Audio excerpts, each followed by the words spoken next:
Hello guys, welcome back to the channel, and I'm just going to get to it. This is how I am able to learn very quickly and have been able to apply the learning methods to my drawing and gain more skills in sketching and the fundamentals of art, which is sketching and laying out the proper proportions for the initial layout for future projects such as paintings or charcoals, etc.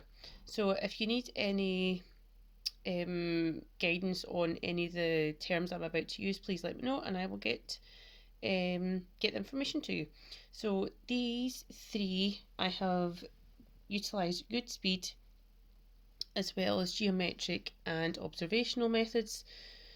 I'm gaining more skills and more confidence and effectiveness a lot quicker lately, purely because I have been utilising and practicing these methods very regularly, and it's starting to very much pay off. If you have a check out of the rest of the channel and all the other videos just to compare them, and you will see that they do work.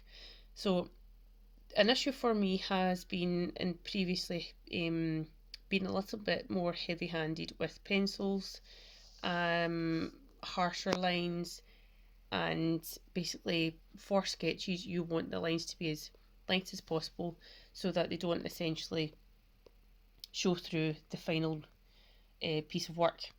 So less lines and less pressure. Less lines has been able to allowed me to speed up my drawings, sketches, sorry, a lot quicker. These actually took 3 minutes per sketch, compared to when I first started this learning method, it was 4 minutes, and now got it down to 3 with a minute for an analysis. So yeah, that's my first sketch for the day. Check out the rest of the videos, which I will be uploading very shortly, and I shall see you next time. Let me know what you think, and also if you have been utilising these methods. Thanks guys.